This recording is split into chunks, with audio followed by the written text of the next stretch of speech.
we're all college students, so all of us might don't look at the future. Maybe some of us do, but the future for us is maybe the weekend or what we're doing once we're out of spring semester. This is what leads me to this quote: "The future is like the present, only longer," by Quisenberry. And there's two types of people: those who live for the present and say the future will come, and I'm just going to live for today and to hell with tomorrow. And those people might do good, might live life comfortable, but if you want to know if you're going to live longevity, as they say, like trying to live for tomorrow, you got to plan it since the present. So a good example would be for us, we say, to hell with that class, I could take it next semester. But what if we did take that class and we did pass it, and you don't have to take it next semester. Next semester you can only take 3 classes instead of 4. So in that way, maybe it's a good thing. In work, you could just say, oh, I don't want to do this, I could just do that tomorrow when I come in. And if you would have just done that, and the next day you could just be relaxing those hour, 2 hours that you're going to do that. Maybe also when you're taking care of your personal things, oh, I'll pay that ticket tomorrow. Well, that ticket could have been paid today, so now you're going to have to be fined and all sorts of stuff. So if you do good, maybe in school, work, and your personal life, maybe you could succeed towards the future and not just live in the present. That's it.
All right, I thought that the opening was engaging for the audience. You did a pretty good job there, good transition to the quote.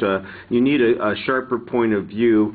It sounds like you've got a good potential contrast in the two approaches that people have to life, and I thought that was kind of going to be the structure of the speech, but it turns out that's just a setup for the next thing that you're saying. It's not really a setup of the content of the presentation.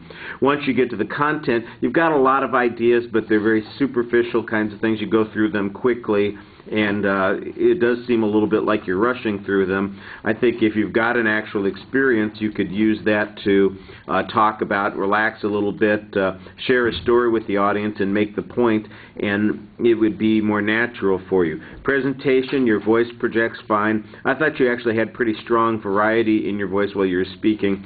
Like I said earlier, it sounds a bit like you were rushing through the material, and part of that is because of the way the supporting points don't get developed, they mostly get mentioned. and you kind of go through this list of them, and part of it is, I think, that there is kind of an energy that seems like it's rushing a bit. I thought you did a good job getting the topic out of your hands once you had set up what you were going to talk about so that it's not a distraction to you, and you had some good indicators. There's a little bit of swaying back and forth while you're standing there, and that looks a little awkward. Your facial expressions are okay. I did think that your eye contact, when you look up, you still don't really look like you're looking at the audience. You have a tendency, I think, to cast your eyes downward. You look up occasionally, and you're facing the audience, but again, you're not always engaged with the audience. And I would say that your eyes and the exit line are the one thing that are the indications of some anxiety. The conclusion, oh, that's it, is, of course, my least favorite. I think I've mentioned that. Well, maybe not my least favorite. Somebody cursing and saying, damn, I don't have anything else to say. That would be my least favorite. The kind of the Porky Pig exit, that's all, folks. I just think you can be a little bit more creative than that. And I thought up until the point that you finished, you really were engaged in the speech. That I've got a point, I've got an idea here, I'm saying it, I'm talking to you, I got some, and then you get to the end, it's like, I'm done.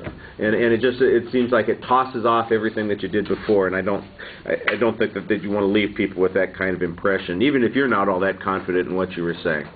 Thank you.